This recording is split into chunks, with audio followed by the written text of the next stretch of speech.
Hello everyone, ఈరోజు నేను మురుకులు చూపిస్తున్నానండి. ఇంట్లోనే ఈజీగా ఎలా తయారు చేసుకోవాలో ఇప్పుడు చూద్దాం. మురుకులు కొందరు జంతికలు కూడా అంటారు. అయితే మురుకులకు నేను ఇక్కడ బియ్యం పిండిని 1 కేజీ వరకు తీసుకుంటున్నానండి. దీనికి తగ్గట్టుగా మనం జీలకర్ర, తర్వాత నువ్వులు, తర్వాత వామ, కాస్త పసుపు, ఒక సగం స్పూను కారం, ఒక 2 స్పూన్ల ఉప్పు, అలాగే దీంట్లో ఒక సగం స్పూను అల్లం వెల్లుల్లి పేస్ట్ కూడా వేసుకోవాలండి. ఇది వేసుకోవడం వల్ల మురుకులు చాలా టేస్ట్గా వస్తాయి. ఇవన్నీ బాగా కలుపుకోవాలి. పిండిలో మొత్తం ఇవన్నీ కలిసిపోవాలండి. అయితే ఇక్కడ జీలకర్ర, నువ్వులు ఇవన్నీ మన ఇష్టం అండి. మనం కొలతనేం లేదు, మనకి ఎంత కావాలో అంతే వేసుకోవచ్చు. తర్వాత ఇదంతా బాగా కలుపుకోవాలి. పిండి అంతా పిండిలో ఇవన్నీ బాగా కలిసిపోవాలి. ఇప్పుడు మనం ఒక చిన్న ప్యాన్ పెట్టుకున్నామండి. దీంట్లో మనం బటర్ వాడతామండి. ఇక్కడ నేను అమూల్ బటర్ తీసుకున్నాను.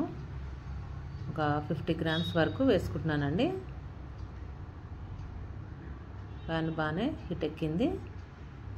దీంట్లో నేను ఒక 50 గ్రాముల వరకు బటర్ వేసుకున్నానండి. ప్యాన్ బాగా వేడైంది. బటర్ అంతా మెల్ట్ అయిపోయింది. ఇప్పుడు దీన్ని మనం బియ్యం పిండిలో మనం కలుపుకోవాలండి.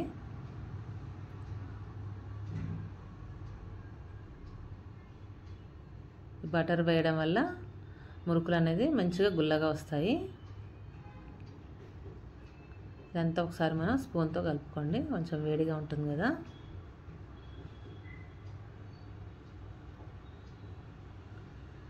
ఈ బటర్ అనేది ఈ పిండిలో బాగా కలిసిపోవాలి. ఒకసారి మనం ఇదంతా బాగా కలుపుకోవాలి.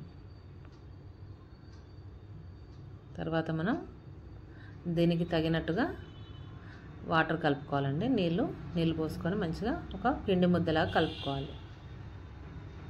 చూసారు కదా, ఇలా పిండి ముద్దలాగా కలుపుకొని మనం దాంట్లోనే కొంచెం ముద్ద తీసుకొని మనం మురుకుల గొట్టం ఉంటుంది కదా, దాంట్లో మనం ఇప్పుడు పెట్టుకోవాలి. ఆ కాస్త పిండిని తీసుకున్న దాన్ని మనం ఒక 2-3 సార్లు ఇలా కలుపుకోవాలి.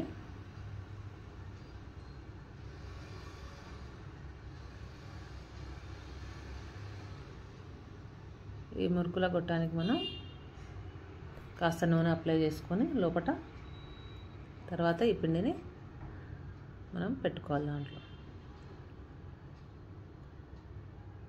దానికి సరిపడా మనం పెట్టుకోవాలి. కొంచెం మనం దానికి కొద్దిగా కాస్త తక్కువనే పెట్టుకోవాలి.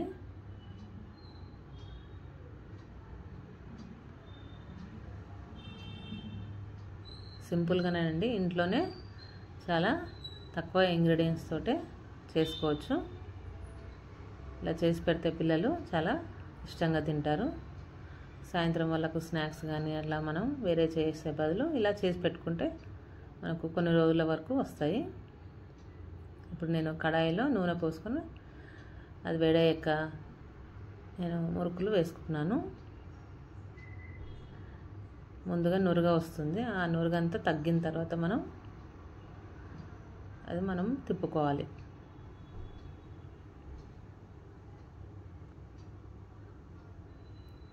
కాస్త నురుగ తగ్గాక మనం ఒకసారి టర్న్ చేసుకోవాలి.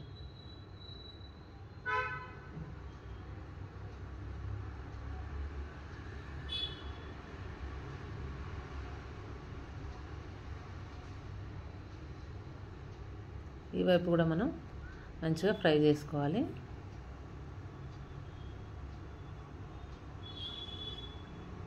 దీంట్లో మనం ఇంకా వేరే పప్పులు కానీ ఏవి వేయకున్నా కూడా బియ్యం పిండితోటి చాలా బాగా వస్తాయండి మురుకులు. బటర్ వేయడం వల్ల చాలా బాగా వస్తాయి.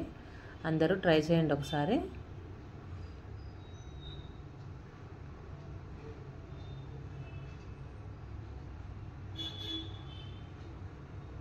మళ్ళీ ఇంకొకటి వేసుకొని చూద్దాం. కాస్త నురుగ తగ్గాక మనం దాన్ని తిప్పుకోవాలి.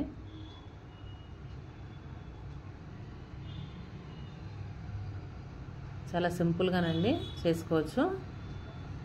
మురుకులు చేయరాని వాళ్ళు కూడా ఇది ఫాలో అవుతాయి వీడియోను, మీకు చాలా ఈజీగా చేసుకోవచ్చండి. చూసారు కదండి, చాలా క్రిస్పీగా వచ్చాయి మురుకులు. అందరూ తప్పకుండా ట్రై చేయండి. ఓకేనండి, థ్యాంక్ యూ ఫర్ వాచింగ్.